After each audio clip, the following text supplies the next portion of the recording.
안녕하십니까. 한밭대학교 화학생명공학과 윤창민 교수입니다. 오늘은 이제 어느덧 저희가 응용화학 개론의 이제 마지막 강의를 학습을 할 텐데요. 마지막 강의는 저희가 연력학에 대해서 간단하게 한번 살펴보도록 하겠습니다. 그래서 연력학 같은 경우에는 이제 여러분들이 추후에 뭐 물리화학을 들을 때도 당연히 이제 배워야 될 부분이고요. 그리고 연력학이라는 또 학문이 존재하고요. 그 외에도 우리가 열전달, 에 대해서 우리가 나중에 강의를 드릴 때도 이 연력학이 이제 기본이 되는 강의다라고 생각을 할 수가 있겠습니다. 그래서 연력학, 즉 설모다이나믹스에 대해서 이번 강의를 통해 살펴보도록 하겠습니다.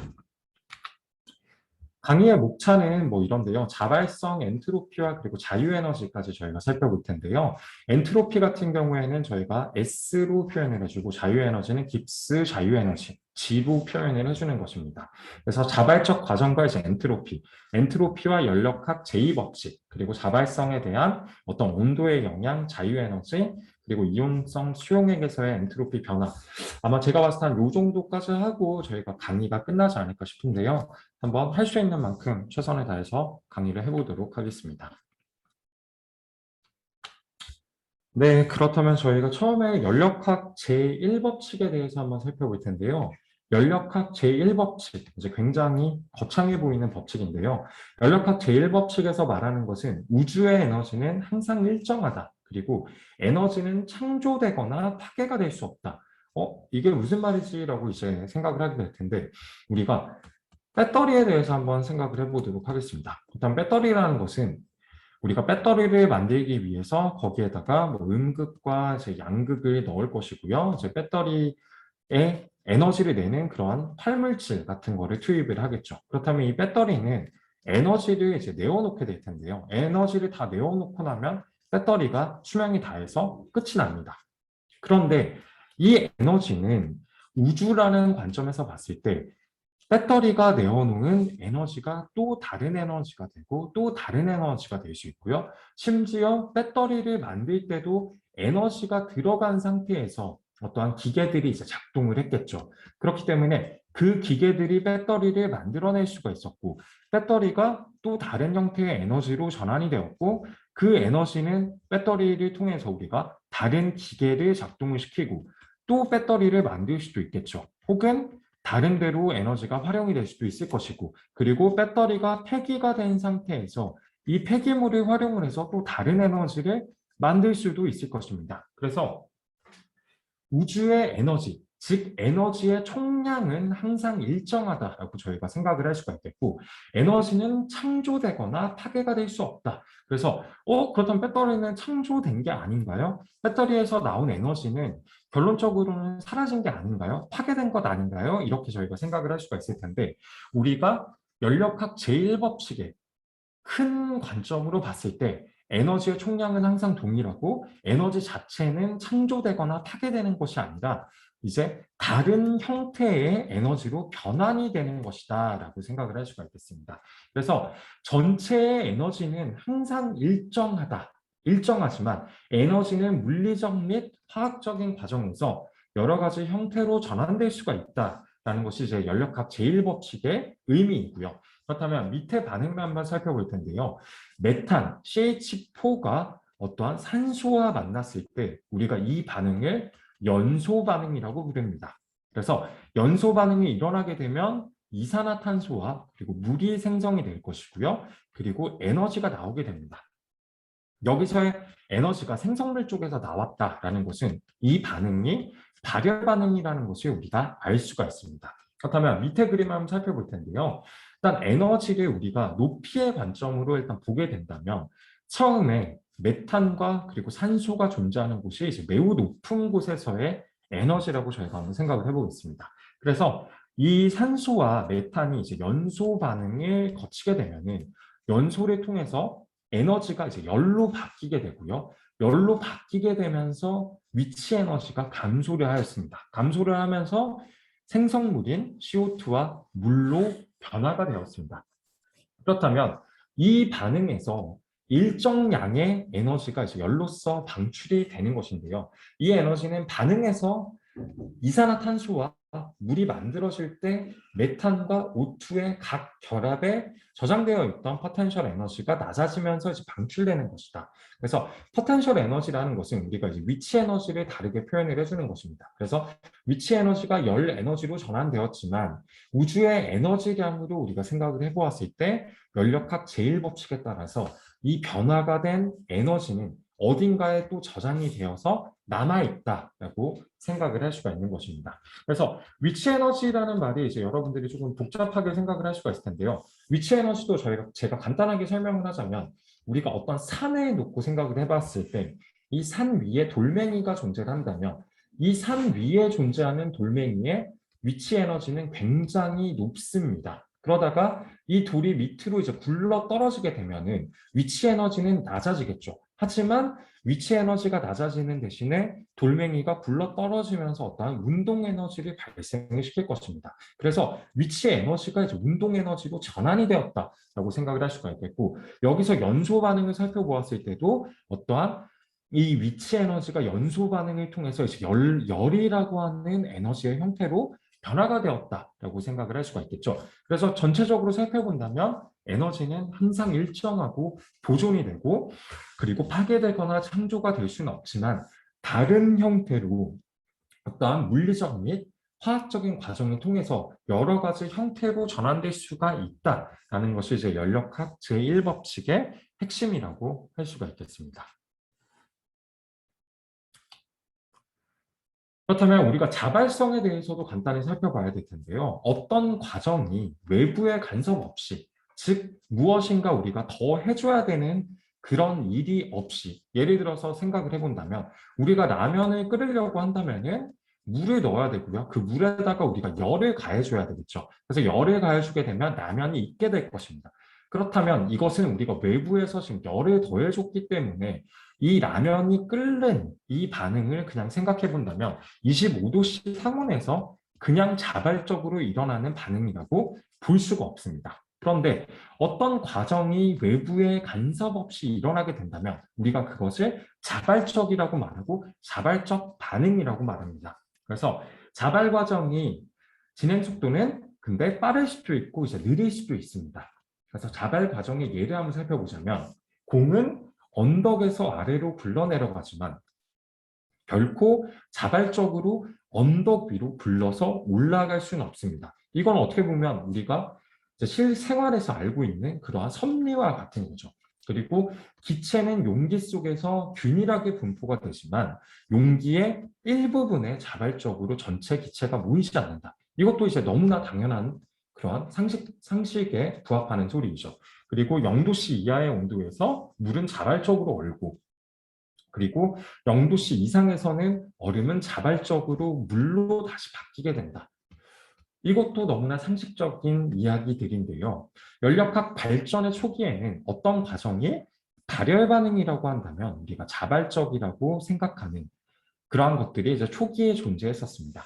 이 이유는 이제 많은 자발적인 과정들이 발열 반응이므로 이와 같은 발열성을 우리가 중요한 요인으로 이제 생각을 했기 때문에 초기의 과학자들은 발열 반응이 일어나면 이것은 무조건 자발적인 반응이야 라고 생각을 했는데, 이 자발적인 반응이 항상 발열 반응이 아니다라는 것은 얼음은 0도씨 이상에서 0도씨 이상의 온도에서 자발적으로 녹고, 이 녹게 되는 과정이 결론적으로 고체가 얼음이 열을 흡열하면서 그 에너지에 의해서 물이라는 액체로 바뀌게 됩니다. 그래서 얼음이 녹는 현상은 우리가 자발적인 과정임에도 불구하고 지금 흡열 반응인 걸 살펴볼 수가 있습니다. 그런데 어찌되었든 이제 과학자들이 초기에 살펴보았을 때는 대부분의 발열 반응이 이제 자발적으로 일어나는 반응이었다라는 것을 통해서 어떤 화학 반응 이러한 것들을 생각을 해보았을 때 우리가 뭐 H2O를 NaCl과 뭐 섞어주거나 이런 자연스럽게 일어날 수 있는 소금과 이제 물이 더해졌을 때 그때를 생각해 본다면 이것은 이제 흡열 반응이다라는 것들, 이러한 것들에 의해서 초기에는 발열 반응이 대부분 자발적일 것이라고 생각을 하였습니다. 그렇다면 우리가 이제 자발성에 대해서 좀 생각을 해볼 때 항상 중요하게 또 살펴봐야 되는 것이 이제 엔트로피라는 것입니다. 그래서 영어로는 이제 엔트로피라고 표현을 해주고요. 이것을 우리가 심볼로 표현을 해준다면 큰 S로 표현을 할 수가 있습니다. 그래서 엔트로피가 무엇인가라고 한다면 무작정도 또는 무질서도의 척도이다. 이게 화학에서 무작정도, 무질서도 이게 무슨 뜻이지? 이렇게 생각을 여러분들이 하게 될 텐데 자연적으로 일어나는 현상은 질서 있는 상태에서 무질서한 상태로 항상 움직이려고 합니다. 그래서 이 엔트로피는 항상 증가하려고 하는 경향성을 가지고 있습니다. 그래서 낮은 엔트로피 상태에서 높은 엔트로피 상태로 되는 과정을 우리가 무질서도를 갖게 되는 과정이다라고 생각을 할 수가 있겠고 위의 과정들이 한 방향으로만 자발적으로 일어나게 하는 것이 어떤 공통적인 특성이 무엇인가? 여러 해 동안 수많은 관찰을 통해서 과학자들은 모든 자발적인 과정에서 기호 S로 표시되는 엔트로피라고 부르는 성질이 증가하는 공통적인 특성을 가지고 있음을 알아내었다. 자발적인 과정이 일어나게 하는 추진력은 우주의 엔트로피 증가이다. 말이 조금 복잡한데요. 그냥 간단하게 생각하면 항상 지구에서 이제 어떠한 반응이든지 간에 생각을 해봤을 때 무질서도가 증가하는 방향, 이 방향으로 모든 반응들이 혹은 자연적으로 일어나는 현상들이 무질서도를 더욱더 갖기를 원합니다. 그래서 지구의 엔트로피, 우주의 엔트로피는 항상 증가하려고 하는 성질을 가지고 있다라는 부분만 여러분들이 확실하게 캐치를 하면 될 것 같습니다. 그렇다면 이 무질서도가 증가하는 것, 이게 대체 무슨 의미인가? 우리가 이거를 화학적으로 좀 해석을 해보았을 때 무슨 이야기인가라고 한다면 지금 보이는 초자가 존재합니다. 이 초자가 이제 두 구역으로 나눠져 있죠. A와 B 구역으로 우리가 나눠져 있다라고 한다면 처음에 어떠한 기체를 A 구역에다가 몰아 넣었습니다. 그리고 여기 사이를 막습니다. 막아놓은 지금 상태라고 생각을 할 수가 있겠고요. 그런데 여기를 막은 것을 우리가 풀어주게 된다면 어떠한 현상이 벌어질까요? 어떠한 현상이 벌어지는지는 여러분들이 이제 너무나 잘 알고 있을 것 같은데요. 이 기체들이 반대편 비구역으로 움직이면서 전체를 채우게 됩니다. 이 현상 자체를 우리가 기체가 더 많은 곳의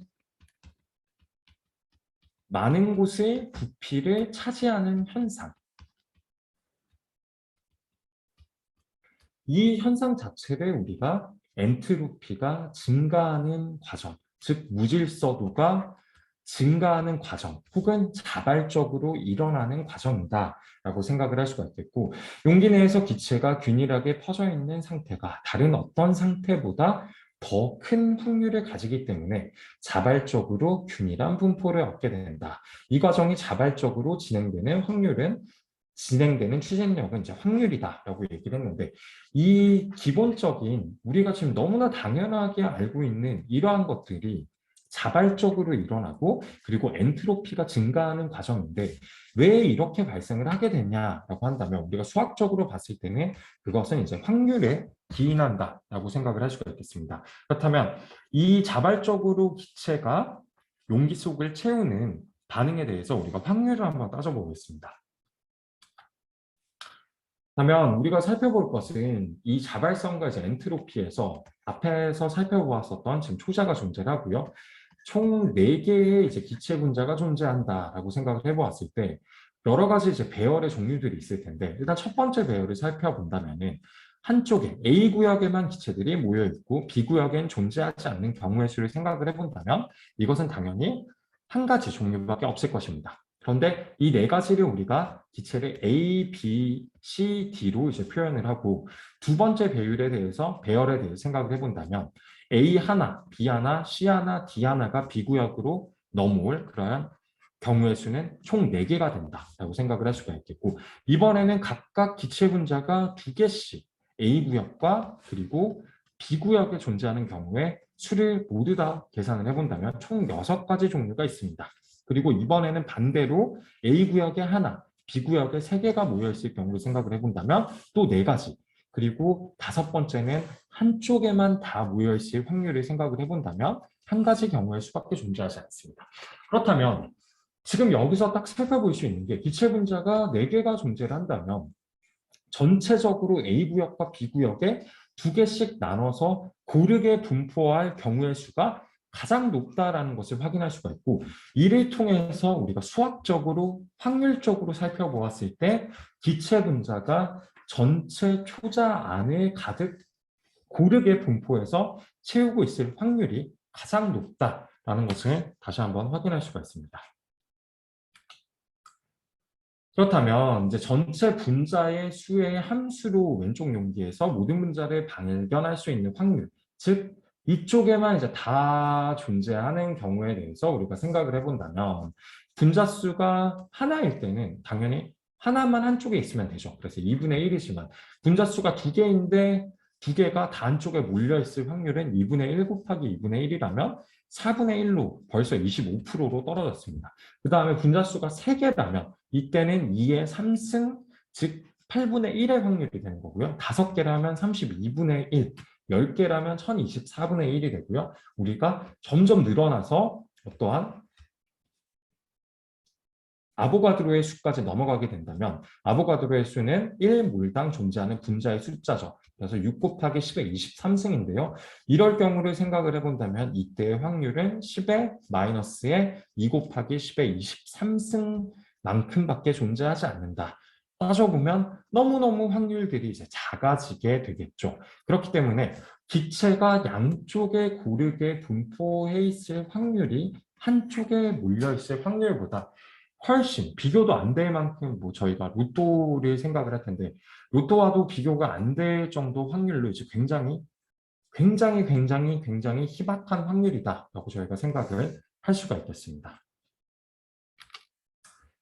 그리고 지금까지 이제 고려해본 이러한 형태의 확률을 우리가 위치적 확률, 포지셔널 프로바빌리티라고 이제 부릅니다. 왜냐하면 공간 속에서 어떤 특정 상태를 이루는 배열의 수, 즉 위치의 미시적 상태의 수에 의존하기 때문입니다. 그렇다면 고체와 액체, 기체에 대해서 저희가 살펴본다면 고체상에서는 분자들이 이제 가까이 접해 있고 차지할 수 있는 위치의 수가 이제 상대적으로 적습니다. 그래서 고체는 잘 배열이 되어 있고 흔들리지 않는 그런 특징을 가지고 있다고 생각을 할 수가 있겠고, 액체를 살펴본다면 액체 같은 경우에는 고체 대비해서 분자들이 조금 더 움직일 수가 있죠. 그렇기 때문에 배열의 수가 조금 더 증가할 수가 있습니다.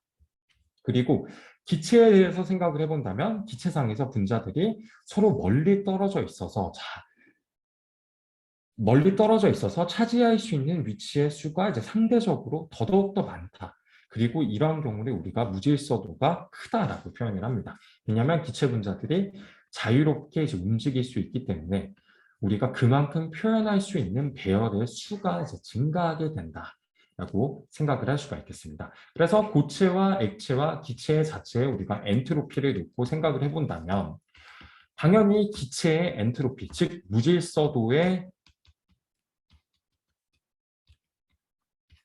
무질서도 자체가 기체가 액체나 고체보다 훨씬 높고 고체와 액체를 비교를 해본다면 액체의 무질서도가 고체보다는 훨씬 더 높다라고 저희가 생각을 할 수가 있겠습니다.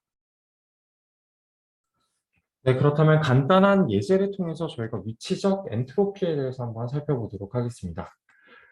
다음의 문제에서 더 높은 위치적 엔트로피를 가진 물질을 골라라라는 문제입니다. 그렇다면 고체 CO2와 기체 CO2가 존재할 때에 대해서 더 높은 위치적 엔트로피, 몰당 엔트로피를 가진 물질은 무엇인가 라고 생각을 해본다면 이것은 뭐 저희가 깊게 고민할 필요도 없이 당연히 기체가 더 높은 이제 위치적 엔트로피를 가지고 있을 것이고요. 그 이유는 기체 CO2의 몰당 부피가 월등히 크므로 분자들이 차지할 수 있는 위치의 수는 고체 CO2 1몰이 차지하는 것보다 월등히 크다. 따라서 기체가 더 높은 위치적 엔트로피를 가지고 있다라고 간단하게 생각을 할 수가 있겠습니다.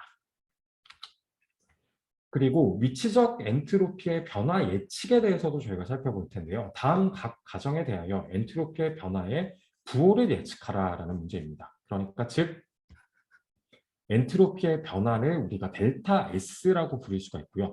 이 델타 S는 S의 최종 그리고 빼기 S의 처음으로 우리가 표현을 할 수가 있을 것입니다. 그래서 이 델타 S의 변화가 지금 플러스냐 마이너스이냐 그 부호를 예측하는 문제이다라고 생각을 할 수가 있겠고, 일단 물에 설탕을 넣어서 용액을 만든다. 그렇다면 고체를 액체에 일단 넣어주는 행위가 하나 발생하고요. 그다음에 아이오딘 증기가 차가운 표면에 서려서 결정을 만든다라는 문제가 있죠. 아이오딘 증기가 차가운 표면에 서려서 결정을 만들었다. 그렇다면 A부터 저희가 먼저 한번 살펴보도록 하겠습니다.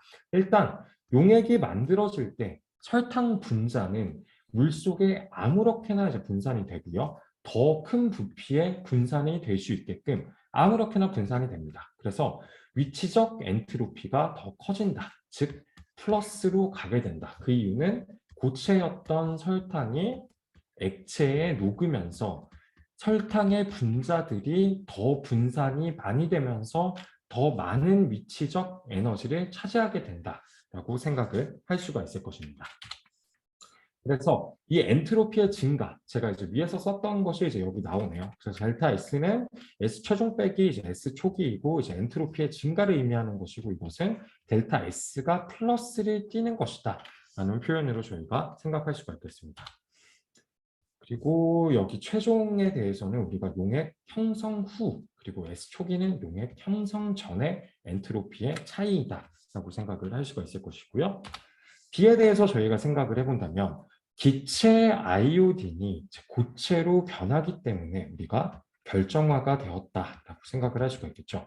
그렇다면 기체는 우리가 그냥 생각해 봤을 때도 엄청나게 잘 넓게 분포가 되어 있던 것들인데, 이게 고체가 되면은 딱딱딱딱 분자들이 옆에 달라붙을 것입니다. 그렇게 된다면 부피가 많이 감소를 하겠죠. 그리고 부피의 감소는 위치적 엔트로피의 감소로 연결이 될 것입니다. 그렇기 때문에 델타 S는 두 번째 경우, 아이오딘 증기가 차가운 표면에 서려서 결정을 만드는 경우는 마이너스가 되게 된다라는 것을 문제를 통해서 확인을 할 수가 있습니다. 다음은 저희가 연력학 제2법칙에 대해서 한번 살펴보도록 하겠습니다. 일단 저희가 제1법칙에 대해서 앞에서 살펴보았었는데요. 제1법칙에 따르면 항상 에너지는 일정하다. 에너지의 일정성에 대해서 이야기를 했었고요. 그리고 또 한 가지 이야기했던 게 에너지는 파괴되거나 창조되거나 하는 것이 아니라 다른 형태로의 변화가 가능하다. 그래서 그 에너지가 만들어질 때도 다른 형태의 에너지를 받아서 배터리라고 하는 에너지 형태로 바뀌게 되고 또 다른 에너지의 형태로 바뀌게 된다. 그렇게 하면서 에너지의 총량은 보존이 된다라는 것이 연력학 제1법칙이었습니다. 그렇다면 연력학 제2법칙은 무엇인지를 살펴볼 텐데요.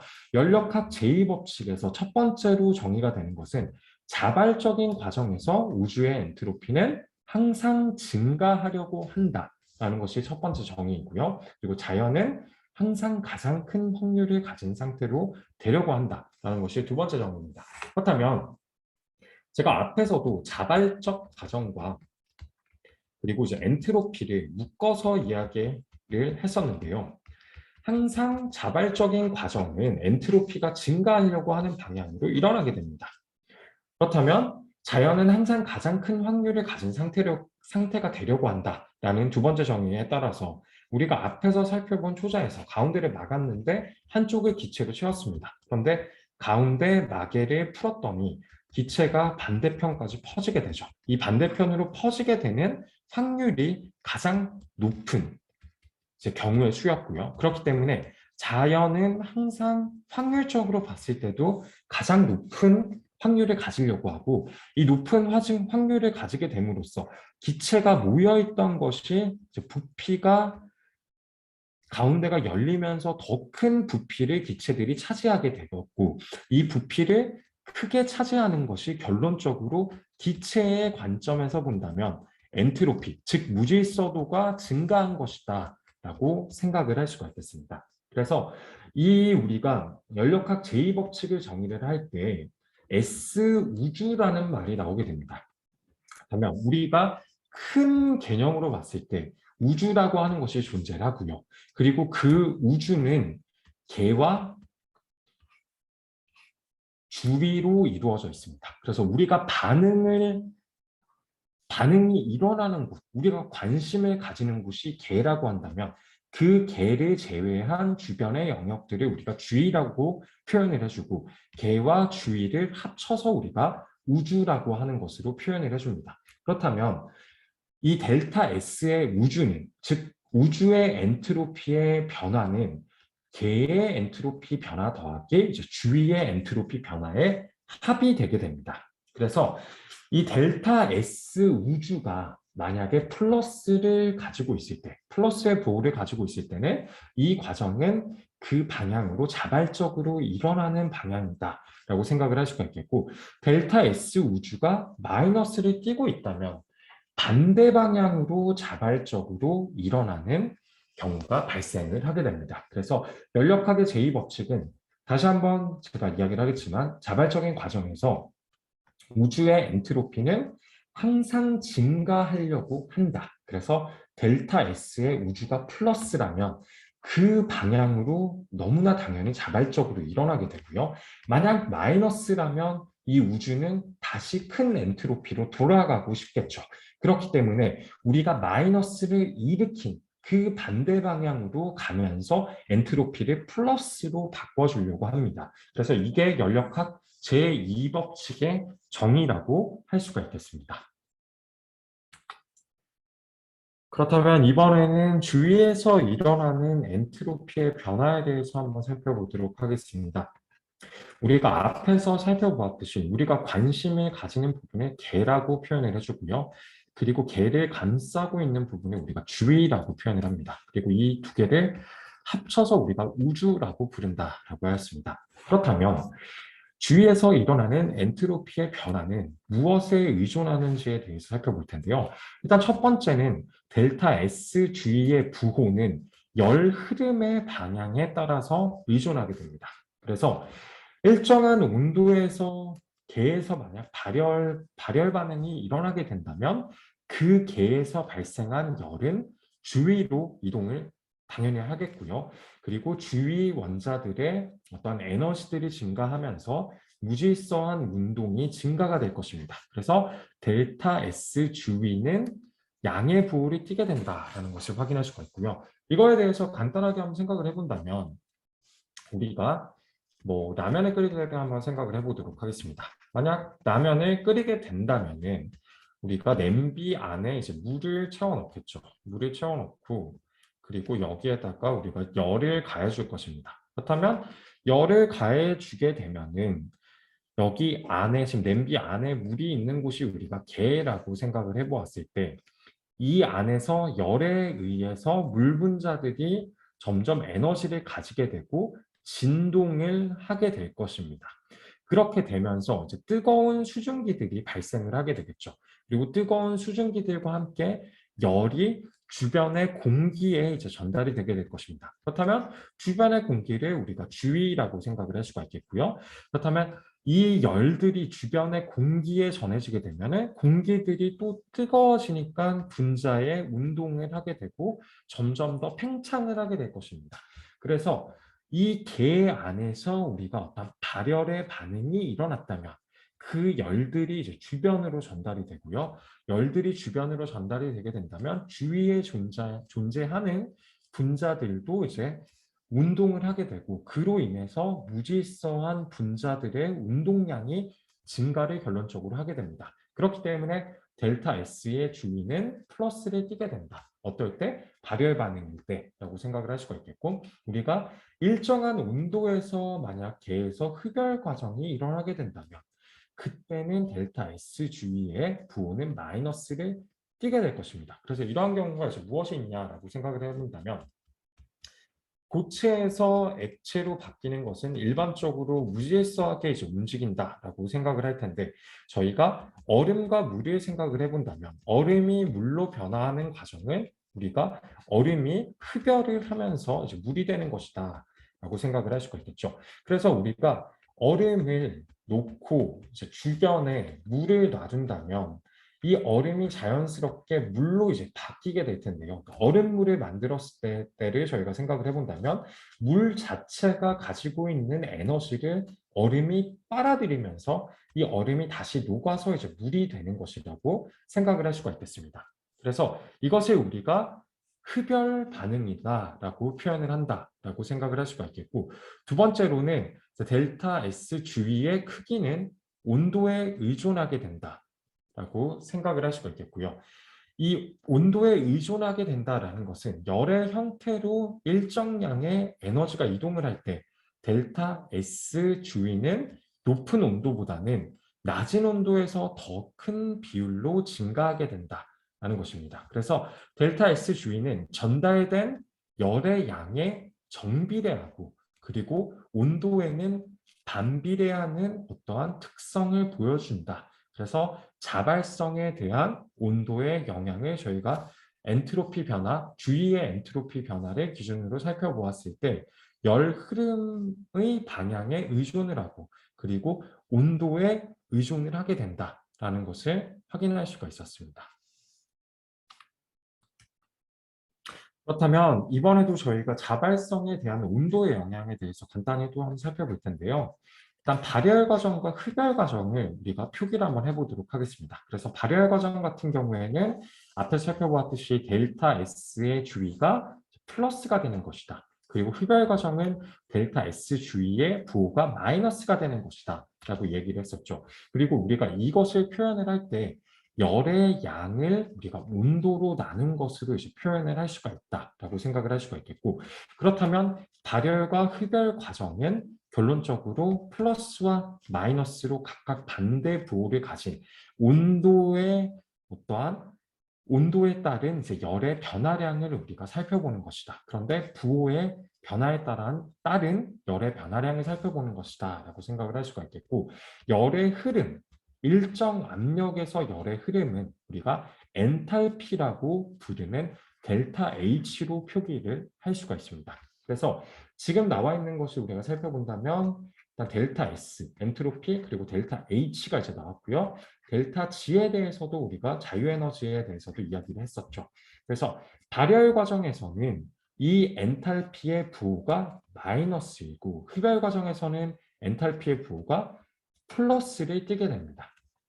그런데 델타 S 주위를 우리가 그냥 놓고 표현을 한다면은 마이너스 델타 H 오버 T로 우리가 표현을 할 수가 있겠고요. 이거는 항상 정해져 있는 것입니다. 그렇다면 만약에 발열 반응이 일어난다면은 델타 H가 마이너스를 띠게 되겠죠. 마이너스를 만약 여기 위가 열의 양이 마이너스를 띠게 된다면 마이너스와 마이너스가 만나서 플러스가 되겠고요. 그래서 전체적인 이제 델타 S의 주위는 플러스를 띠기 때문에 무질서도가 증가하는 방향으로 가게 된다라고 생각을 할 수가 있겠죠. 그래서 발열 반응이라면 당연히 열은 주위로 이동을 하고 결론적으로 주위의 엔트로피를 증가를 시킨다라는 것이죠.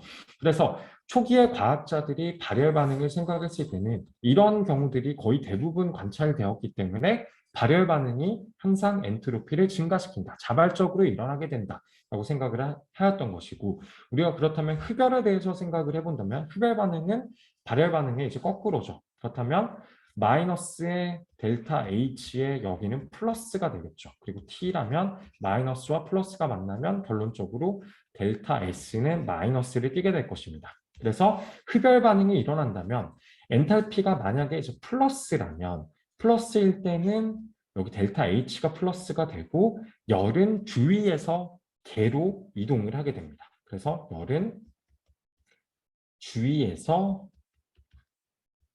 개로 이동을 하게 되고 이럴 경우에는 델타 S의 주위가 0보다 작다. 즉 마이너스 부호를 띠게 된다라고 저희가 생각을 할 수가 있겠습니다.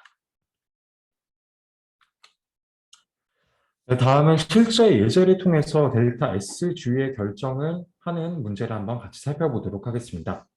일단 저희가 풀어볼 것은 안티모니에 대해서 좀 풀어볼 텐데요.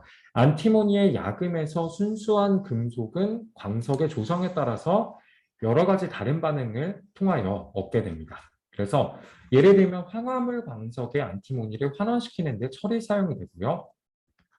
그때의 반응을 살펴본다면 안티모니 황이 철과 만나서 순수한 안티모니와 이제 철을 포함하고 있는 황으로 바뀌게 됩니다. 이때는 델타 H는 마이너스 125kJ이고요. 당연히 마이너스 볼을 낀 델타 H이기 때문에 발열 반응이다라고 저희가 생각을 할 수 있겠죠. 그럼 발열 반응 같은 경우에는 생성물 쪽에서 이제 에너지가 생성이 된다라는 것으로 생각을 할 수가 있겠고요. 그렇다면 산화물 광석의 안티모니를 환원시킬 때는 탄소가 사용되는데 이때 산화물 광석의 안티모니는 카본과 탄소와 만나서 순수한 안티모니와 일산화탄소로 바뀌게 됩니다. 그리고 이때의 델타 H는 플러스입니다. 플러스라는 것은 결론적으로 이 반응물 쪽에 에너지가 들어가는 것이라고 생각을 할 수가 있겠죠. 그래서 1ATM의 25도씨에서 이들 반응 각각에 대하여 델타 S 주의를 계산해보라 라는 문제입니다. 그렇다면 첫 번째로 황화물 광석의 반응에 대해서는 우리가 델타 S 주의 같은 경우에는 마이너스의 델타 H의 T라고 표현을 할 수가 있기 때문에 이 델타 H의 값을 우리가 그대로 가져와서 넣을 수가 있고요. 그리고 25도씨는 우리가 켈빈 스케일로 바꾸게 된다면 플러스 273을 해줄 수가 있고 그러면 298K가 나오게 되겠죠. 그래서 298K를 여기다 넣고 델타 H에 마이너스 125kJ를 넣게 된다면 마이너스와 마이너스가 만나서 플러스가 되겠고요. 그렇게 되었을 때 델타 S 주위는 0.419kJ per 켈빈이 나오게 됩니다. 그래서 이거를 우리가 곱하기 1000을 해주면은 419 줄 퍼 켈빈으로 저희가 생각을 할 수가 있겠고요. 그렇기 때문에 엔트로피가 지금 증가한 걸 확인을 할 수가 있습니다. 이 반응은 발열 반응이었고 실제로 주위에 엔트로피가 증가하였다는 걸 확인할 수가 있었고 두 번째, 산화물 광석의 반응에 대해서 살펴본다면 산화물 광석의 반응은 델타 S 주위가 이제 마이너스 4를 넣고 또 778kJ를 그대로 가져오고요. 298K를 넣고 계산을 한다면 마이너스 2.61kJ per 켈빈이 나오게 됩니다. 그렇다면 최종적으로 살펴보았을 때 엔트로피가 지금 마이너스가 나온 걸 확인할 수 있죠. 그래서 두 번째 반응에 있어서는 이 델타 S의 주위가 마이너스가 나오기 때문에 자발적인 반응이 아니다. 오히려 무질서도가 이제 감소하는 반응이다라고 생각을 할 수가 있겠습니다. 다음은 델타 S 우주의 부호 결정에서 델타 S 개와 델타 S 주위의 상호작용에 대해서 한번 살펴보도록 하겠습니다. 일단 델타 S 우주라는 것은 우리가 앞에서 정의해서 봤듯이 델타 S의 개 플러스 델타 S의 주위를 해준 것입니다. 그렇기 때문에 델타 S의 개가 플러스이고 델타 S의 주위가 플러스라면 당연히 플러스 플러스는 플러스가 나올 것이고 플러스라면 당연히 자발적인 과정이다라고 생각을 할 수가 있겠죠. 이번에는 두 개가 다 마이너스가 나오는 경우를 생각을 해본다면 둘 다 마이너스이기 때문에 합계도 마이너스가 나오게 될 것입니다. 그렇기 때문에 이런 경우에는 우리가 자발적 과정이 아니다. 그리고 반응은 반대 방향으로 일어나게 된다라고 생각을 할 수가 있겠고요. 이번에는 개는 플러스이고 주위가 마이너스인 경우를 생각을 해본다면 이때 델타 S의 우주는 물음표입니다. 그래서 물음표인데 여기서 델타 S 개가 델타 S 주위보다 클 경우에 당연히 개가 주위보다 클 경우에는 자발적 과정으로 반응이 일어나게 됩니다. 그리고 이번에는 왜냐하면 지금 개가 플러스 9를 띄고 있기 때문에 주위가 더 작은 마이너스라면 우리가 합쳤을 때 더 큰 플러스가 나와서 자발적인 반응이 일어날 수가 있겠죠. 그런데 개가 이제 마이너스를 띄고 있고 주위가 플러스라면 이 델타 S의 주위가 개보다 훨씬 더 클 때 자발적으로 반응이 일어나게 되고 그때 부호가 플러스가 될 것입니다. 아닐 경우에는 이제 마이너스가 되면서 자발적인 반응이 일어나지 않겠죠. 그렇다면 우리가 물의 경우에 대해서 다시 한번 생각해 볼 텐데 왜 0도씨 이상에서 물이 녹는가라고 생각을 해본다면 이 반응은 흡열 반응입니다. 그래서 흡열 반응이라는 것은 델타 H의 부호가 이제 플러스라는 거죠. 그렇다면 델타 S 주위로 놓고 봤을 때 우리가 플러스로 놓는다면 이 반응 자체는 우리가 살펴보았을 때 마이너스 9홀이 띄게 될 것입니다. 마이너스 9홀이 띄고 있다는 것은 델타 S의 주위가 좀 마이너스 9홀이고요. 그렇다면 이 반응이 자발적으로 일어나려면은 개의 부호가 당연히 큰 플러스가 나와야겠죠. 즉 델타 S 주위를 우리가 따져보았을 때 마이너스 델타 H 오버 T가 높은 온도에서 작은 마이너스 값을 내고 또한 녹는 것은 델타 S의 개가 큰 플러스의 부호를 가지게 될 때 그때 이제 자발적 반응이 일어나게 됩니다. 따라서 높은 온도에서 이러한 경우는 델타 S의 우주가 합쳐봤을 때 델타 S의 개가 플러스이고 델타 S의 주위가 마이너스이기 때문에 전체적인 우주의 반응으로 봤을 때는 자발적 반응이 일어나게 된다라고 생각을 할 수가 있겠습니다. 그래서 0도씨 이상에서 물이 왜 녹는가라고 한다면 흡열 반응이라서 델타 S의 주위의 부호 자체는 이제 마이너스이겠지만 우리가 델타 S의 개에 대해서 생각을 해본다면 그 개는 플러스를 띄고 있기 때문에 자발적인 반응이 일어나게 된다라는 것을 확인할 수가 있습니다. 지금까지는 이제 저희가 앞에서 살펴보았을 때 자발성을 예측하는 데 있어서 델타 S, 즉 엔트로피를 놓고 우리가 살펴보았습니다. 그래서 엔트로피를 살펴보았고 델타 S 우주를 사용을 하였었는데요. 델타 S의 우주는 너무나 당연하게 저희가 알고 있다시피 델타 S의 개 더하기 델타 S의 이제 주위이다라고 생각을 할 수가 있겠죠. 그러나 델타 S 우주 이외에 또 다른 연력학 함수가 자발성과 관련이 있고 이 함수는 자발성의 온도 의존성을 다루는데 특히 유용한 함수입니다. 이 함수를 우리가 G라고 부르고 G는 깁스 자유에너지를 우리가 표현을 합니다. 그래서 앞에 강의에서도 우리가 살펴보았었던 그러한 함수이죠. 그래서 G 이꼴 H 빼기 TS로 표현을 해준다. 그래서 H는 엔탈피이고 그리고 뒤에 항은 온도와 그리고 엔트로피를 곱을 해주고 이제 마이너스 9를 붙였을 때 그것이 델타 G로 표현이 되게 된다라는 걸 살펴보았었고요. 그렇다면 일정한 온도에서 일어나는 과정을 우리가 살펴본다면 이것은 델타를 붙인다면 당연히 델타 G 이꼴 델타 H 빼기 T의 델타 S로 표현을 할 수가 있을 것입니다. 왜냐하면 온도는 일정하기 때문에 온도 앞에는 우리가 델타를 붙이지 않겠죠. 그래서 여기에 나타난 이제 모든 양들은 우리가 개에 관련된 것임에 유의를 해야 되고요. 앞으로 아래 첨자가 나타나 있지 않다면 그것은 이제 궤에 관련된 그런 양이다라고 생각을 할 수가 있겠습니다. 그렇다면 앞에 장에서 우리가 델타 S의 주위 이꼴 마이너스의 델타 H 오버 T라는 것을 우리가 정의를 살펴보았죠. 그렇다면 우리가 이 항을 살펴볼 때 델타 G 이꼴 델타 H 빼기 T의 이제 델타 S인데요. 우리가 이 전체를 마이너스 T로 만약 나누어 준다면 여기는 플러스가 되고 델타 S만 남게 되겠죠. 이렇게 남게 될 것이고요.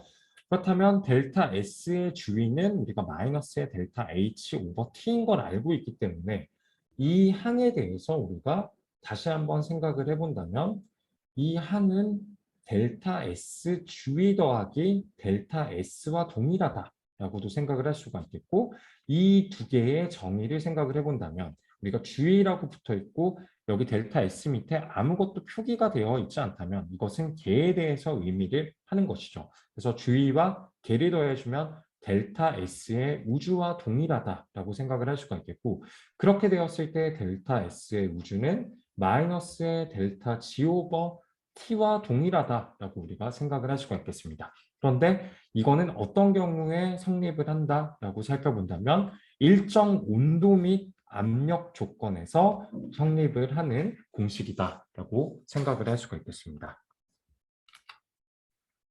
그렇다면 이제 다시 한번 저희가 델타 S의 우주에 대해서 표현을 할 때 마이너스 델타 G 오버 T로 표현을 할 수가 있고 일정 온도와 일정 압력 조건일 때 이것이 성립한다라고 하는데 델타 G 값이 만약에 음이라면 마이너스라면 살펴볼 수 있는 게 마이너스와 마이너스가 만나서 플러스가 되기 때문에 델타 S 우주의 값이 플러스가 되게 되고 그렇다면 자발적인 반응이 일어나는 것이다 라고 저희가 생각을 할 수가 있겠죠. 그래서 일정한 온도 및 압력에서 일어나는 과정에 델타 G가 마이너스 부호를 띠게 된다면 이 과정은 자발적임을 의미하는 것이다.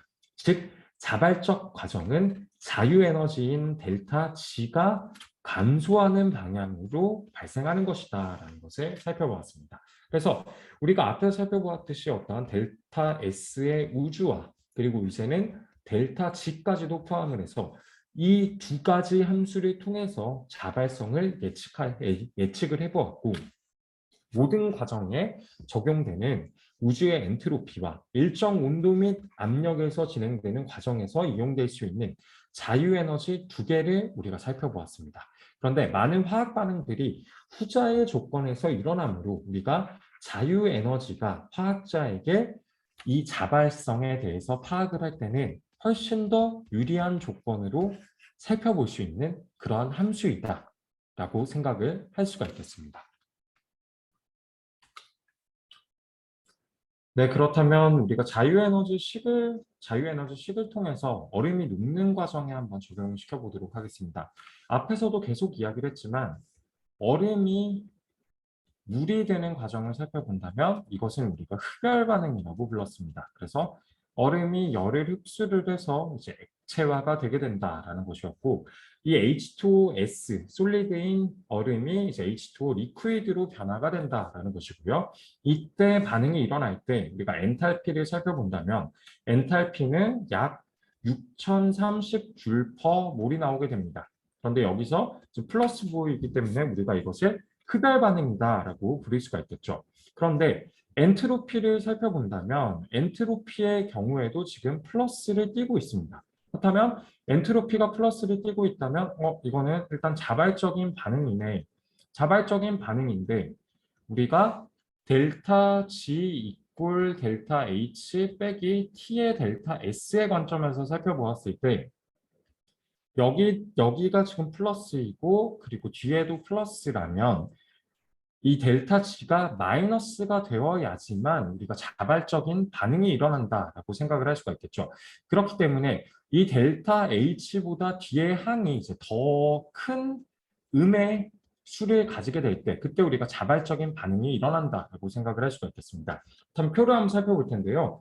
마이너스 10도C, 0도C, 그리고 10도C에서 얼음이 물로 변하는 과정에 대한 델타 S 우주 및 그리고 깁스 자유에너지의 계산 결과를 한번 살펴보도록 하겠습니다. 이 마이너스 10도일 때 이때를 살펴본다면 엔탈피는 똑같습니다.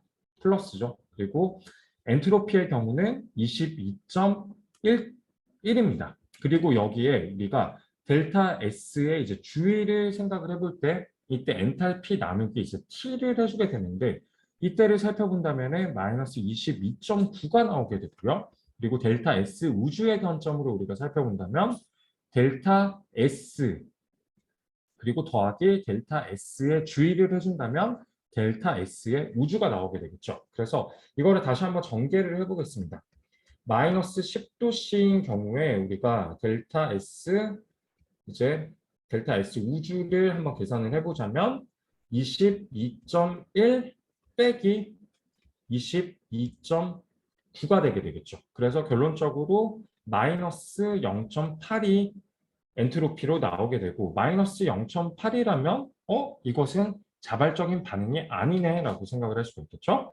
그래서 우리가 T 곱하기 델타 S의 항을 살펴보았을 때 5810이 나오게 되고요. 이 5810을 우리가 뒤에 빼기로 빼준다면 결론적으로는 플러스 220 줄 퍼 몰이 이제 깁스 자유에너지로 남게 될 것입니다. 그렇기 때문에 깁스 자유에너지가 지금 마이너스로 가지 못했죠. 그래서 마이너스 10도에서는 이 반응은 비자발적이다 라고 생각을 할 수가 있겠고요. 그다음 0도C의 경우를 한번 살펴보겠습니다.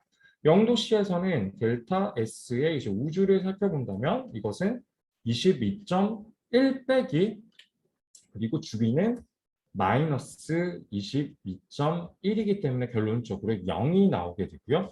0이 나온다면 그렇다면 T의 델타 S를 곱해준 것은 이 엔탈피와 똑같은 6030 줄 퍼 몰이 나오게 되고 깁스 자유에너지는 0이 나옵니다. 그렇다면 0이라면 어떠한 방향성이 정해져 있지 않다라고 저희가 생각을 할 수가 있겠고요.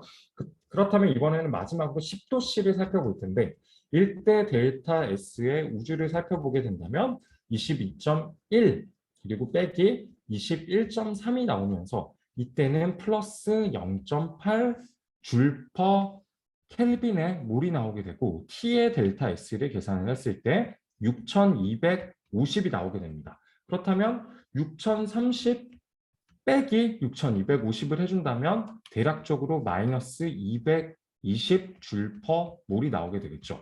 그렇기 때문에 이 얼음이 녹는 반응에 있어서는 가장 중요한 것은 온도의 차이이다. 그래서 온도가 높아지게 될 경우에는 우리가 흔히 보는 이 뒤의 항 T의 델타 S가 이제 매우 커지게 되고요. 커지게 될 경우에는 마이너스 부호가 붙어 있기 때문에 앞에 엔탈피, 양의 값을 잡아먹을 정도로 뒤에 T 델타 S 값이 커지기 때문에 반응이 자발적으로 일어나게 된다라는 것을 확인을 할 수가 있습니다.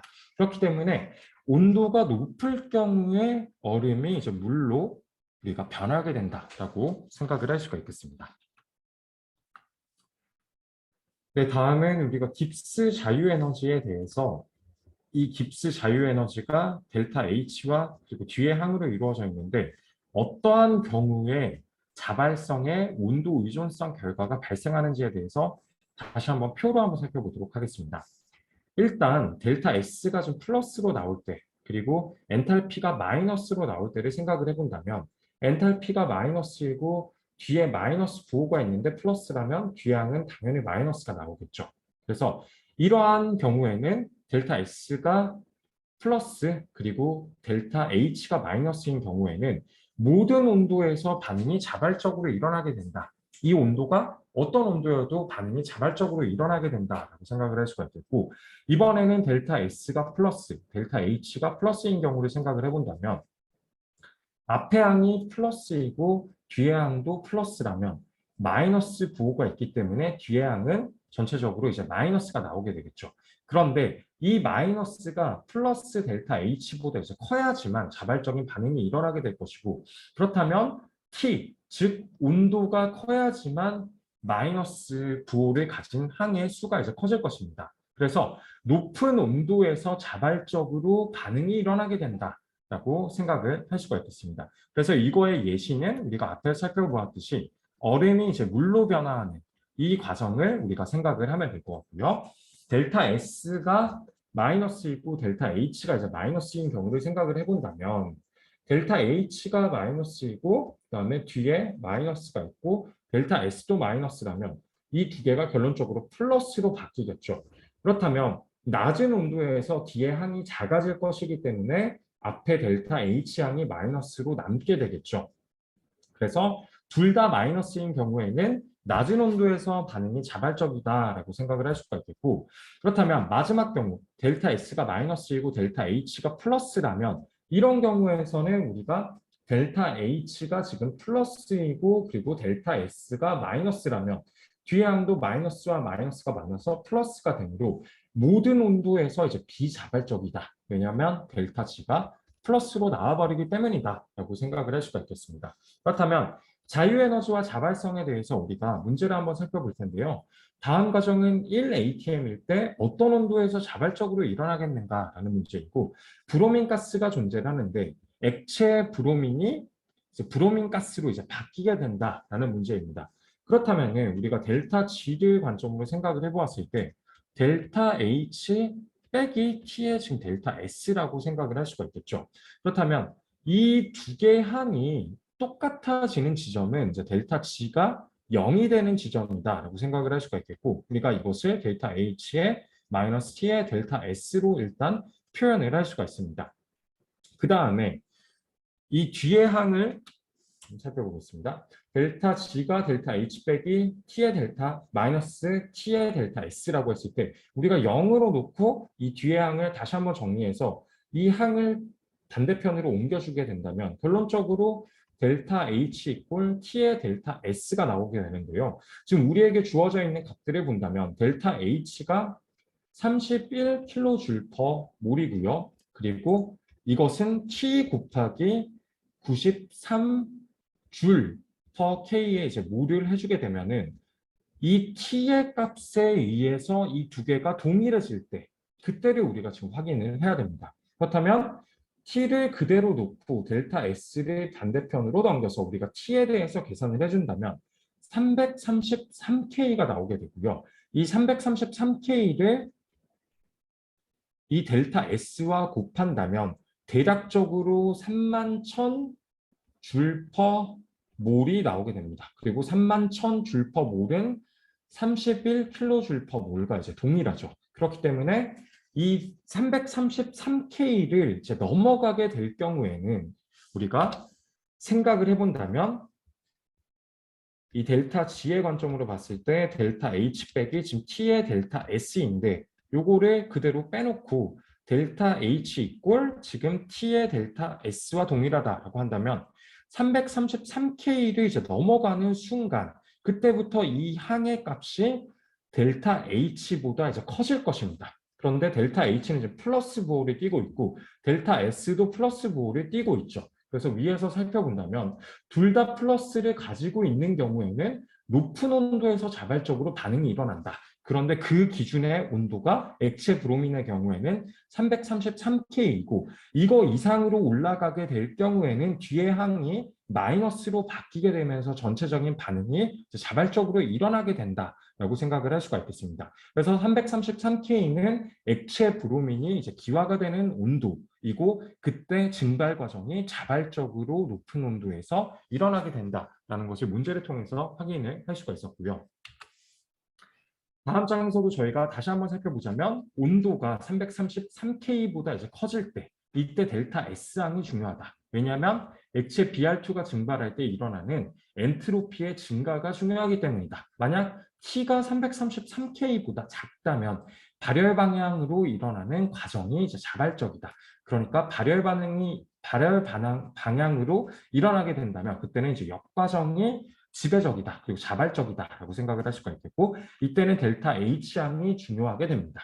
만약 T가 333K라면 두 과정의 추진력이 정확하게 균형을 맞추고 델타 G가 이제 0을 이루고 있으므로 브로민의 액체 및 기체상이 공존한다. 그리고 이 온도가 정상 끓는 점이다라고 생각을 할 수가 있겠죠. 그래서 앞에서 저희가 가져온 이 델타 G에 대해서 다시 한번 표기를 해주자면 델타 H 빼기 T의 델타 S라고 하였는데 이 델타 H가 지금 31kJ이고 우리가 T가 333K 기준으로 이것보다 더 높아진다면은 뒤에 이제 마이너스 항이 31kJ보다 더 크게 나오면서 결론적으로 델타 G가 마이너스가 될 것이고요. 만약 333K보다 낮은 경우라면은 뒤에 항이 30kJ 혹은 더 낮은 숫자가 되면서 이 반응은 비자발적인 반응이 일어나게 될 것입니다. 그리고 T가 333K라면 이때는 액체와 기체가 공존하는 두 개의 상이 존재하는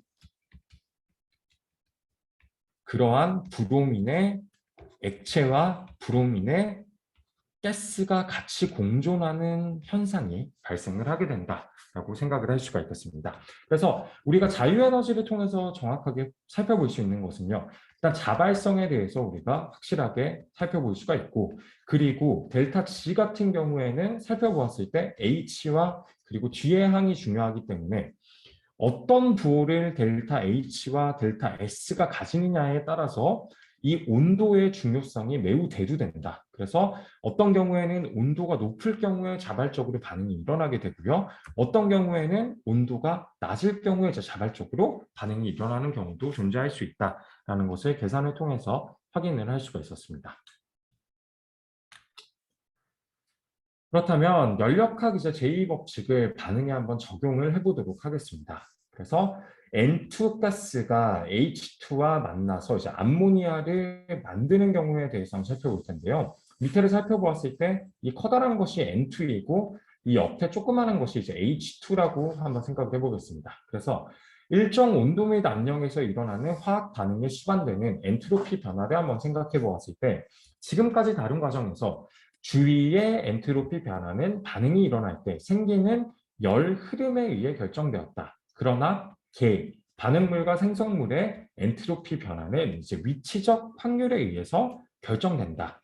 그렇다면 이 질소와 수소가 만났을 때 이제 암모니아로 변하게 된다면 한 개와 세 개가 두 개로 바뀌게 되죠. 그렇다면 위치적 무질서도는 감소를 하게 된다는 우리가 생각을 할 수가 있겠습니다.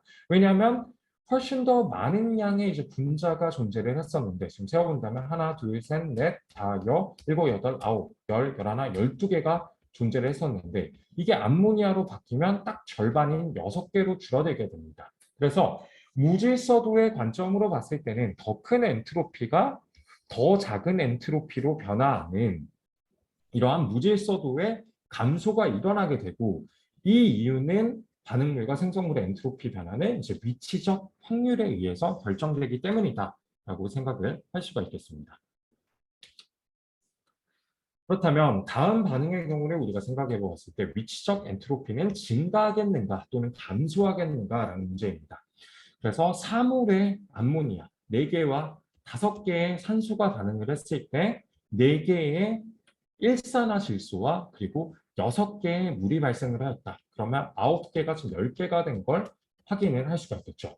일반적으로 기체 분자가 반응에 관여하는 경우 위치적 엔트로피 변화는 기체 반응물과 생성물의 상대적인 분자수에 의해 결정된다. 만약 기체 생성물의 분자수가 기체 반응물 분자수보다 큰 경우 위치적 엔트로피는 증가하고 따라서 반응의 엔트로피는 양이 된다. 그렇다면 9개에서 지금 10개로 분자의 수가 늘었기 때문에 우리가 위치적 엔트로피가 증가했고 델타 S는 이제 양의 값을 띠게 된다. 즉 무질서도가 더 증가했다라는 것을 문제를 통해서 다시 한번 확인을 할 수가 있습니다. 그러면 예제를 통해서 델타 S의 부호에 대해서 한번 예측을 해볼 텐데요. 고체 탄산칼슘의 열분해, 그래서 CaCO3가 고체이죠. CaO와 그리고 CO2로 변화했습니다. 그리고 두 번째는 SO2의 산화, SO2 가스와 O2 가스가 만났을 때 SO3 가스가 되었습니다. 그렇다면 B 같은 경우에는 앞에서 저희가 살펴보았듯이 기체의 경우에는 분자의 수가 늘거나 주는 거에 의해서 우리가 엔트로피의 부호를 예측할 수가 있다. 밑에는 3개와 2개로 바뀌었기 때문에 아래 같은 경우는 간단하게 델타 S는 지금 마이너스로 갔을 것이라고 생각을 합니다. 그렇다면 고체의 경우를 한번 살펴볼 텐데요. A의 경우 이 반응에서 기체가 고체 반응물로부터 생성이 되므로 이 경우에도 위치적 엔트로피는 증가하고 따라서 델타 S는 이제 양의 값이 띄게 된다. 왜냐하면 고체에서 기체로 변화를 했기 때문에 엔트로피의 값이 이제 양을 띄게 된다라는 것이고 이 B 같은 경우에는 앞에서 제가 설명을 하였듯이 3개의 기체가 2개의 기체로 바뀌기 때문에 오히려 줄어드는 경우죠. 그래서 기체 분자 수가 감소하였고 이는 위치적 엔트로피의 감소, 즉 델타 S는 음의 부호를 띠게 된다는 것을 확인할 수가 있습니다. 그래서 우리가 어떠한 고체에서 액체가 되거나 액체에서 기체가 되거나 혹은 고체에서 기체가 되었다면 이것은 우리가 플러스의 엔트로피 방향을 가지고 있다고 생각을 할 수가 있겠고 반대로 기체가 액체가 되거나 기체가 고체가 되게 된다면 이제 마이너스의 방향을 가지고 있다라고 생각을 할 수가 있겠죠. 그리고 기체들로만 이루어져 있을 경우에는 우리가 분자들의 수로 이제 확인을 할 수가 있겠다라는 것을 확인을 할 수가 있습니다.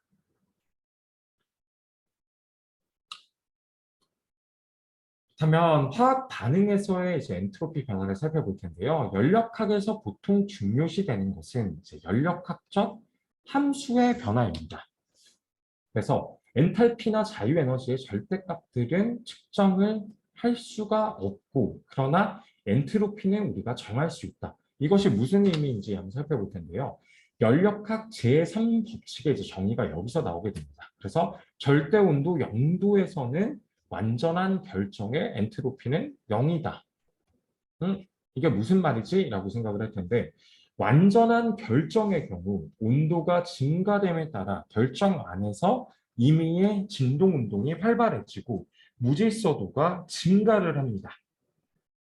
그렇다면 반대로 생각했을 때 모든 것이 얼어버리는, 모든 것의 움직임이 멈추는 절대 영도에 이르게 된다면 분자의 진동이 당연히 멈추고 사라질 것입니다. 그렇다면 분자가 움직이지 않고 진동 자체가 사라져 버린다면 절대 영도에서의 엔트로피 값은 굉장히 낮은 값이겠죠.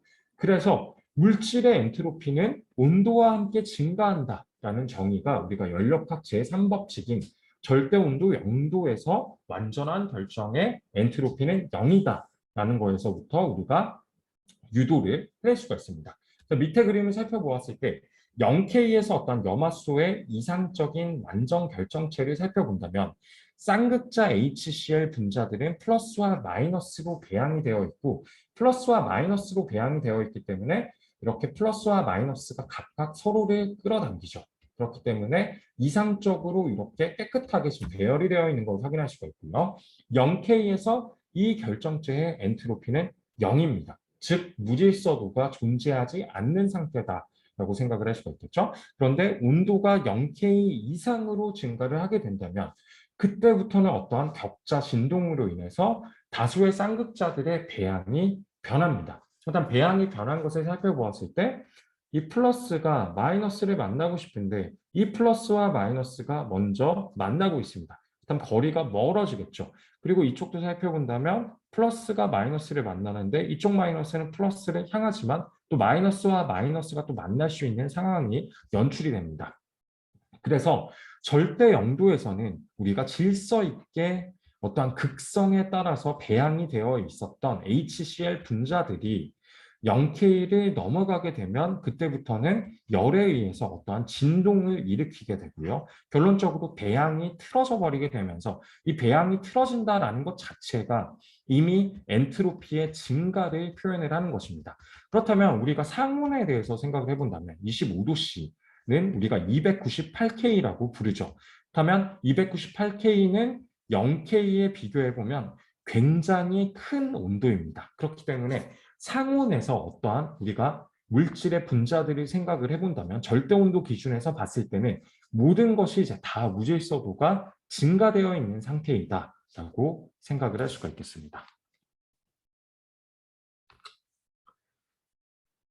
그렇다면 엔트로피는 개의 상태 함수이고요. 이것은 경로에 의존하지 않는다라는 정의를 가지게 되는데 이 상태 함수이기 때문에 엔트로피는 주어진 화학 반응의 엔트로피의 변화는 생성물의 표준 엔트로피와 반응물의 표준 엔트로피의 차로부터 계산할 수가 있다라는 것입니다. 그래서 이게 상태 함수라는 게 조금 여러분들이 좀 헷갈릴 수가 있을 텐데요.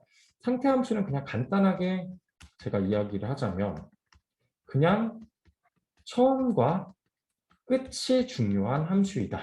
결론적으로 처음과 끝의 차이를 구하면은 그것이 델타 S의 값이 나오게 된다라고 생각을 할 수가 있겠고요. 그래서 델타 S의 우리가 반응 값을 구할 때는 어떻게 생성물이 한번 생각을 해본다면 뭐 H2O가 어떤 HCl과 이제 만나게 되어서 그것이 어떻게 분해가 되었을 때 뭐 H3O 플러스와 이제 Cl 마이너스로 이제 바뀌게 되는 이러한 반응이 있는데 우리가 결론적으로 이 반응의 지금 처음과 끝에 대해서는 알고 있습니다. 그런데 이 H2O가 처음에 이제 얼음이었다가 그것이 다시 녹아서 액체가 되고 그 액체가 HCl을 뭐 만나게 되었다. 이러한 스토리에 대해서는 우리가 알지 못하죠. 그런데 이거를 우리가 하나의 경로라고 한다면 상태 함수는 이 경로에 대해서 전혀 고려하지 않고 물이 단순하게 HCl과 만나서 이렇게 생성물을 만들었다라고 표기를 해주는 것이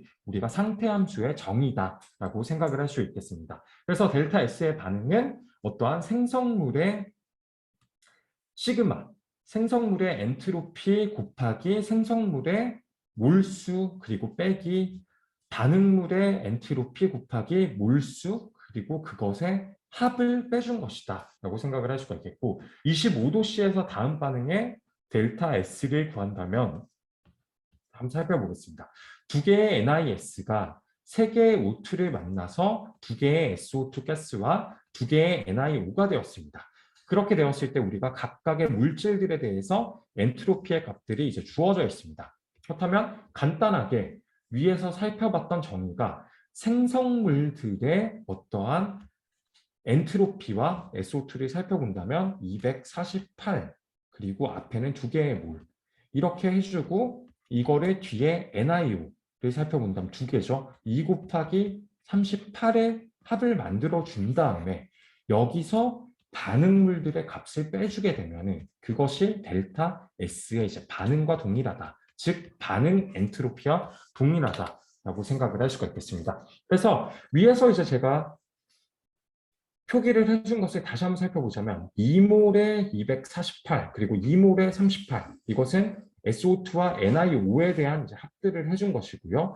그렇다면 우리가 반응물들에 대해서도 똑같이 해줘야겠죠. 그래서 NiS를 살펴본다면 53입니다. 그래서 NiS는 2몰이기 때문에 마이너스 2몰 곱하기 53 그리고 뒤에도 마이너스 3몰 곱하기 이제 205를 해주게 되었을 때 그 전체적인 반응 엔트로피는 마이너스 149줄 퍼 켈빈이 나오게 된다라는 것을 확인을 할 수가 있고요.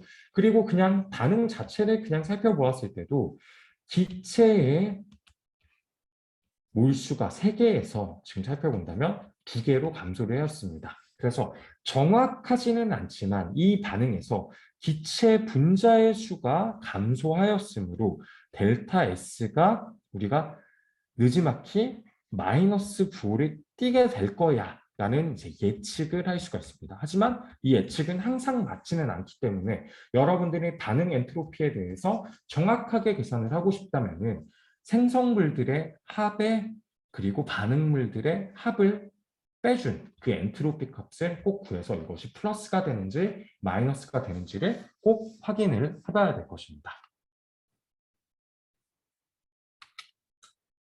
그러면 또 한 가지의 예를 한번 살펴볼 텐데요. 수소기체에 의한 산화알루미늄의 환원 반응에 대한 델타 S를 계산하라라는 문제입니다. 그렇게 되었을 때 이제 알루미늄 옥사이드 Al2O3 고체와 그리고 3몰의 수소가 만났을 때 두 개의 알루미늄 순수 금속과 세 개의 물 분자가 이제 생성이 됩니다. 그렇다면 각 물질들에 대한 엔트로피 값들이 주어져 있고요. 너무나 간단하게 이제 계산을 할 수가 있겠죠. 그래서 델타 S의 반응은 생성물과 반응물의 차이다. 그렇다면 생성물은 알루미늄과 물이 존재하죠. 그래서 알루미늄과 물에 대한 엔트로피를 각각 몰수로 이제 곱을 해주면 되고요. 그렇다면 알루미늄은 28, 그리고 물은 189입니다. 그래서 2 곱하기 28, 그리고 3 곱하기 189를 해주고요. 그리고 뒤에는 반응물들의 이제 합으로 빼주면 되죠. 그래서 3몰의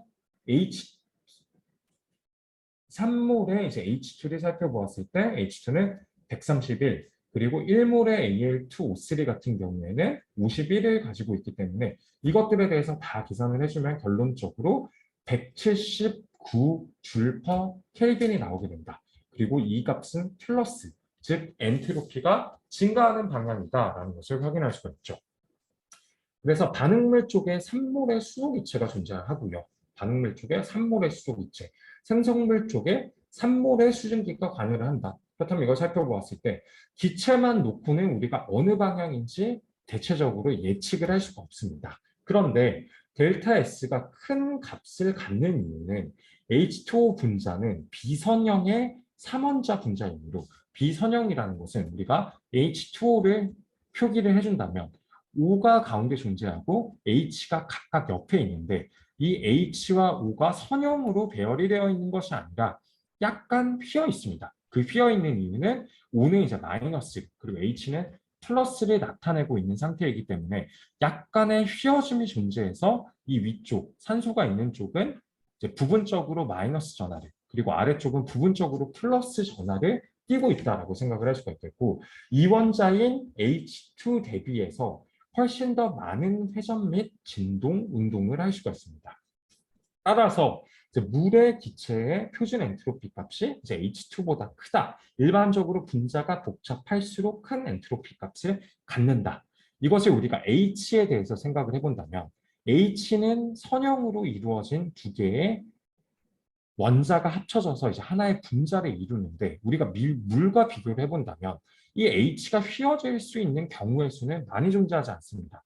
옆으로 늘어나거나 아니면 줄어들거나 그리고 약간 휘어지거나 요 정도인데 H2O의 경우를 살펴본다면 이 H2O는 양방향으로 휘어질 수 있고 H끼리 서로가 당길 수가 있고 그리고 각 방향으로 또 밀어줄 수가 있고 이거를 기준으로 회전을 할 수도 있습니다. 그래서 물 분자에 어떠한 운동을 하는 그 경우의 수가 H2보다 훨씬 더 많기 때문에 우리가 엔트로피를 분자의 개념으로 살펴본다면은 여기서 이 플러스가 물이 플러스를 띠게 되는 이유는 분자 수준에서 더 많은 무질서도를 H2 대비해서 가질 수 있기 때문이다. 그래서 실제로 분자 수준에서도 이렇게 더 복잡한 구조를 가진 화학 물질들이 덜 복잡한 구조를 가진 물질보다 더 큰 양의 엔트로피를 갖게 된다라는 것을 실제 확인을 할 수가 있습니다.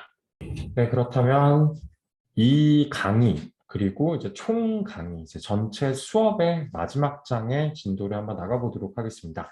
저희가 마지막으로 살펴볼 것은 표준 자유에너지 변화라는 것을 살펴볼 텐데요.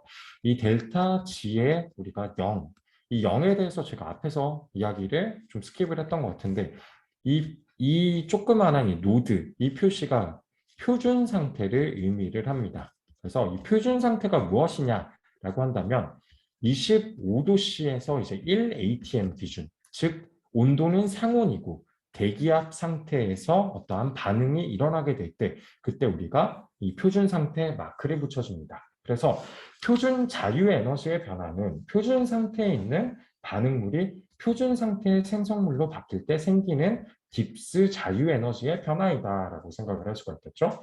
그래서 질소와 수소가 만나서 반응을 하게 될 때 암모니아가 생성이 된다라고 했을 때 이 델타 G 표준 자유 에너지는 마이너스 33.3kJ이 나오게 되고 이때의 반응은 오른쪽으로 진행이 됩니다. 이 델타 G 값은 1atm에서 1몰의 질소 기체가 3몰의 수소 기체와 반응하여 2몰의 암모니아 기체를 만들 때의 자유에너지 변화이다. 라는 것을 의미하는 이제 정의라고 할 수가 있겠는데요. 이 표준 자유에너지를 우리가 계산을 하기 위해서는 여러 가지 방법을 우리가 사용을 할 수 있는데 앞에서 살펴보았던 이 델타 G의 표준 델타 G 같은 경우에는 표준 엔탈피 빼기 온도 곱하기 표준 엔트로피를 해주게 되었을 때 우리가 표준 에너지의 변화를 구할 수가 있습니다. 그래서 예를 들어서 어떠한 탄소와 산소가 반응을 하게 되면 이산화탄소가 발생을 하게 되는데 이때 표준 엔탈피와 표준 엔트로피는 각각 마이너스 393.5kJ과 3.05J의 켈빈이 나오게 됩니다. 그래서 이 표준이 붙어 있다면 다 25도씨 기준의 이제 1atm이라고 생각을 할 수가 있겠고요. 그렇기 때문에 델타 G의 표준 자유 에너지도 298K를 우리가 기준으로 그냥 생각을 할 수가 있겠죠. 그래서 델타 G의 표준 상태는 델타 엔트로피의 이제 표준 상태 빼기 T 곱하기 델타 엔트로피의 이제 표준 상태이다 라고 했을 때 각각의 값들을 맞는 곳에 대입을 하고 풀어주게 된다면 마지막으로 한 번 더 엔탈피는 킬로줄로 많이 표기를 해주고요. 그리고 엔트로피는 훨씬 더 작은 나누기 1000을 해준 스케일의 줄 퍼 켈빈으로 나와 있기 때문에 둘 중에 하나는 저희가 줄로 바꿔주거나 킬로줄로 바꿔줘야 된다라는 것을 항상 잊지 말으셨으면 좋겠고요. 그래서 결론적으로 문제를 풀어보았을 때 마이너스 3.944 곱하기 10의 5승줄이 나오게 되고 이것은 우리가 킬로줄로 환산을 하게 된다면 마이너스 394.4 킬로줄이 나오게 된다. 이게 무엇이? CO2가 1몰당 마이너스 394.4kJ의 어떠한 표준 자유에너지 변화를 겪게 되었다. 이 반응의 표준 자유 에너지 변화이다 라고 생각을 할 수가 있겠습니다. 그래서 길다면 길었고 이제 뭐 짧다면 짧았던 이제 강의였다고 생각을 하는데요. 저희가 처음에 이제 배웠던 것은 용액에서 시작을 했었죠. 그래서 다양한 용액들의 이제 어떠한 성질, 그리고 용액이 용질과 용매로 이루어져 있는데, 용액 안에서 용질과 용매가 이제 어떻게 작용을 하는지에 대해서도 저희가 생각을 해봤고요. 그리고 이제 뭐 산과 염기로 넘어갔었고, 산과 염기로 넘어가기 전에 우리가 어떤 화학의 반응 속도론에 대해서도 학습을 하였고, 반응 속도론과 더불어서 우리가 평형, 화학 평형과 그리고 산과 염기 이후에 산과 염기 평형에 대해서도 학습을 하였습니다.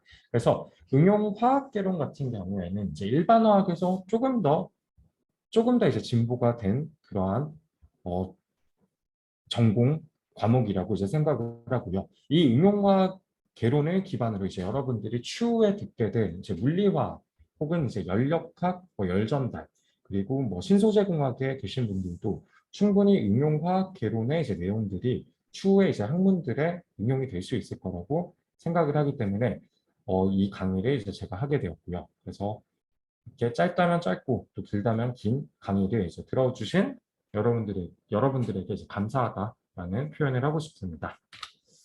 그래서 마지막으로 이제 강의를 들으시느라 굉장히 수고 많으셨습니다. 그리고 저는 한밭대학교에 다시 한번 말씀을 드리면 저는 한밭대학교의 윤창민 교수고요. 저희 연구실은 기능성 화학 소재 연구실입니다. 그래서 옆에 사진은 저와 이제 저희 연구실의 학생들이 학회에 참석을 해서 제가 다니는 모습들에 대해서 사진으로 간단하게 올렸고요. 저희 연구실 팀원들에게도 다시 한번 감사의 말씀을 전하고 싶고, 이제 이 강의를 들으셨던 이제 모든 분들이 뭐다 대학원에 진학을 하시지는 않겠지만 지속해서 어떠한 과학, 그리고 공학, 그리고 저는 화학자이기 때문에 화학에 대해서 더더욱더 관심을 가지고 여러 가지를 살펴본다면 여러분들이 추후에 이 화학과 과학과 공학을 기반으로 한 이제 직업들을 찾는데도 굉장히 도움이 될 것이라고 생각을 합니다. 그래서 이 강의 들으시느라 다시 한번 수고가 많으셨고 다음번에 더 좋은 기회가 있다면 또 다른 강의로 이제 여러분들과 함께 만났으면 좋겠습니다. 그래서 강의를 완전히 이제 종료하도록 하겠습니다. 감사합니다.